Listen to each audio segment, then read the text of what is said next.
Yo, yo, yo, yo, yo, yo, yo. I'm Gabriel Flores, aka the one, the only, maybe Lee, uh, here today for another wonderful episode that I have prepared for you guys.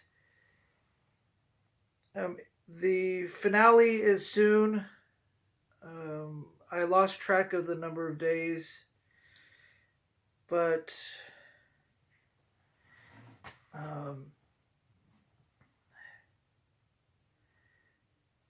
the finale is going to last 2 days, and the finale is like my mountain in this life and features a famous producer.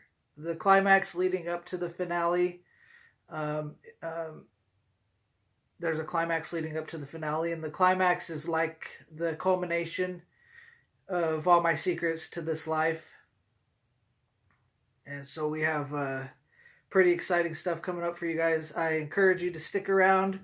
If you haven't already done so, go back to my videos playlist and check out my previous episodes so you can get caught up on everything that we've been talking about so far. As you guys know, in each episode, what I do is I pair together two main points. The first main point is a personal thing about myself, personal story, personal knowledge, things I know. And then the second main point is another topic that I pair up with it. And sometimes I do research or I don't. And when I do that, I decide that the morning of airing, when I gather all my ideas and my thoughts about the day's show, and I compile what's going to be talked about, and if I need to do research, I'll do it right there. If not, then we'll go ahead and just proceed like normal, start recording at 4 o'clock every day, which lasts 17 minutes, and that's it. Today we're getting caught up. Yesterday was Veterans Day. This past weekend was Veterans Day weekend, so I'm getting caught up. Today I'm a little bit behind, so I have 2 videos that I'll be recording today. I want to look at my current financial situation because, as you guys know, I'm unemployed and I'm looking for work. I want to work. I'm not really looking for work, but I would like to work so I could start paying my debts and stuff like that. As you guys know, the situation regarding my unemployment status. But today, with my current financial situation, all I could say is I have a lot of debts. And I have some really big heavy hitters in there as far as bills go, medical bills, child support, back child support, credit card debts, loans, student loans, and stuff like that. For my student loan, I have a student loan through Navient, and I was able to. They're really good people, and they've worked with me. They've been working with me by making it so I don't have to make payments for a certain period of time, and then and they've been doing that for a couple of years because they know I'm unemployed and that my health isn't good and my mental health is degrading as well. And so they understand that and they're working with me, and I really appreciate them. So Navient's the cats that hold my student loans.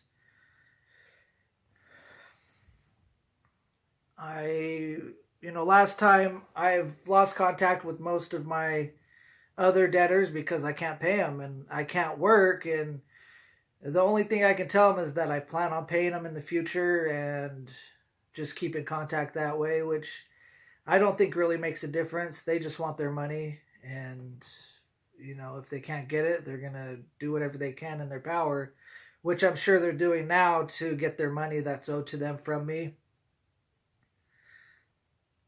But when last time I was working over at C3, I had a list of all of my debtors and all of their minimum payments and everything, and all the payments that I was making to them. And I kept track of all my payments. I would make regular minimum payments or more if I could, and I was paying some of them off and I paid a couple of them off, but the big ones, is going to take years and years to pay off.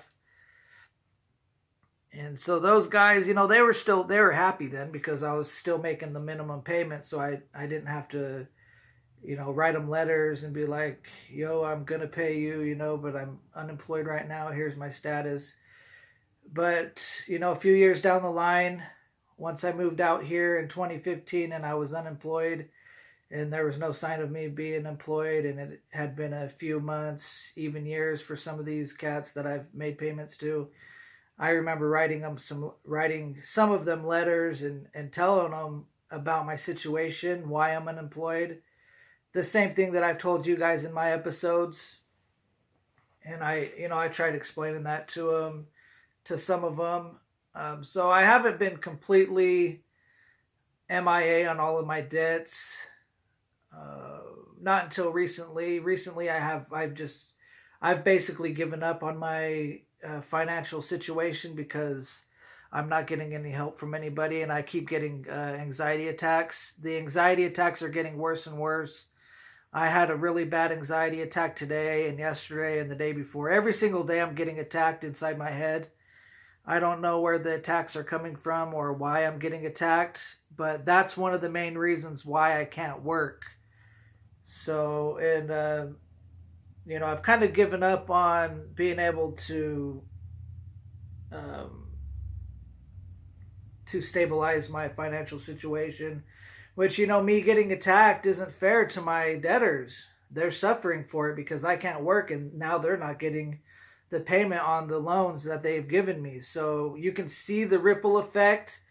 The only thing you can't see is whoever's attacking me in my mind. That's what you can't see. But what you can see is on these cats' bottom line is it's not going to be, their bottom line is going to be affected because it's going to be getting smaller. The bottom line is going to be getting smaller because they're not getting payments from people like me who are having bad anxiety. Where is the anxiety coming from? Is it a thing that's nationwide? Or are there nationwide cases of people having anxiety? Is there a known chemical that's causing it? Nobody knows. I've been left out here for dead. So it's kind of crazy. But, my ongoing personal debts is the biggest reason why my current financial situation is in a dire state. Ongoing personal debts, what I mean by that is stuff that is going to be, because my health is so bad and my mental health so bad, the threat of having to go to an ER room or going to specialty doctors and stuff like that and racking up more debts, because the likelihood of that is so high, my current financial situation is in a dire state. It's highly volatile because of that. That's why I say that ongoing personal debts. But there's other things, other debts that an unemployed person such as myself can rack up. So it's not just limited to healthcare stuff and specialty doctors, just so you guys know. And and I have that included in the ongoing personal debts too. That's in mind for me. That's the things that are going through my mind and stuff like that. I want to look at ticker symbols. Ticker symbols are my slang word for stocks. The reason why I want to look at ticker symbols is because ticker symbols are a look at a company's current financial situation. So this is the second point to what I'm talking about. You see, I'm comparing 2 points. The first point is my current financial situation. Well, the second point is out in the greater world.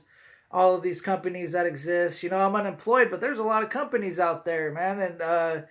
And these companies, what's their current financial situation? And this stuff is made public for public companies through their ticker symbols. And it's basically insight into their current financial situation. Really, you have to be following these guys to know what the ticker symbol means, because you can look them up and see what their stock price is. But a low stock price, say one company has a stock price of $5, and then you see the next company has a stock price of $200. The company that has a $5 stock price isn't necessarily in a dire state. So you can be tricked like that. You can see a company, wow, their stock price is cheap, man. They must be in a dire state, but that's not true. You have to follow the company to be able to know whether that $5, what that $5 means, and you have to look at the market as a whole, future growth, expansion, other countries and stuff, and R&D, all of that stuff is going to play into that number. But that their ticker symbols are the company's current financial situation, though.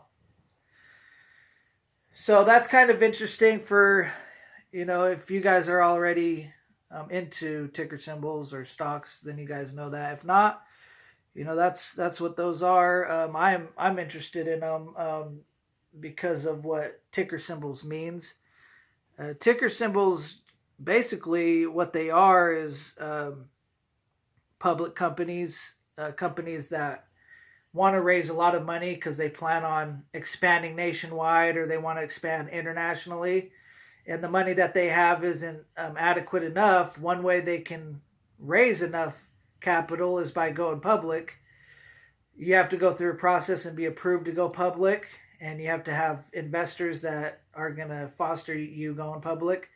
But once you get through all that, then you go public and your company issues stocks, and the stocks are based on a valuation of the company from the investor, and they issue X amount of stocks because your company is worth X amount of dollars. So if we divide that among 100,000 stocks, each one of those stocks is $5, and $5 times X number of stocks equals the value of your company.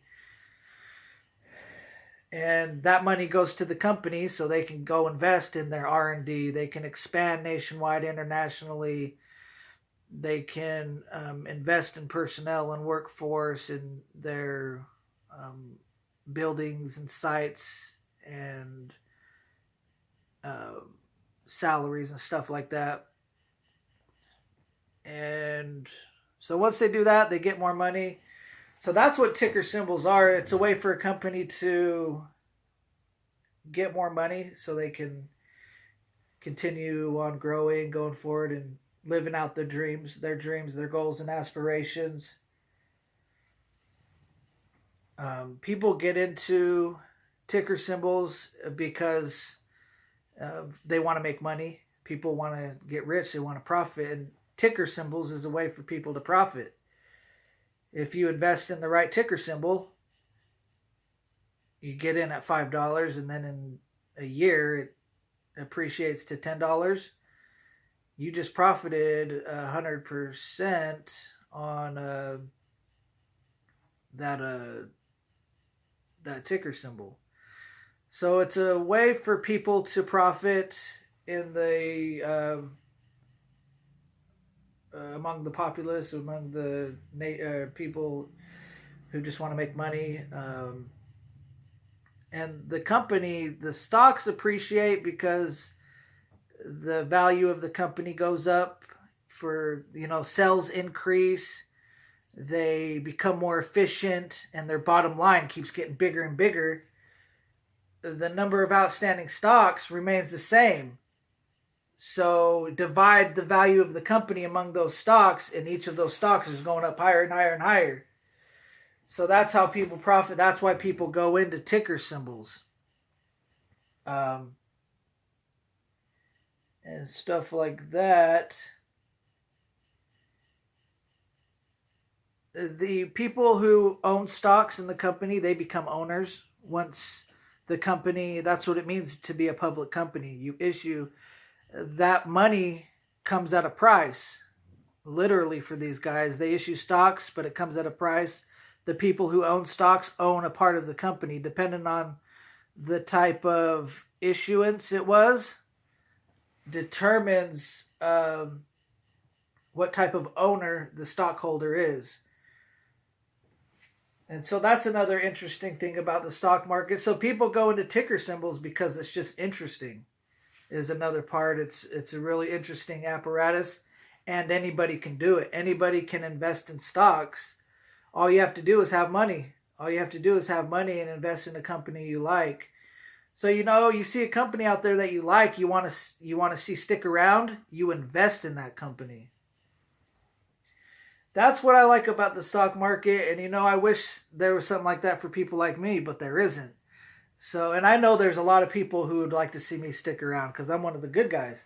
But according to the top 4 trending ticker symbols, according to the web address finance.yahoo.com web page, Yahoo Finance section, trending tickers. Number 1 is AAPL, Apple Inc.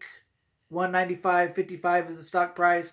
Number 2 is AMRN, Amarin Corporation PLC at $19.22 per stock, $19.22 per stock.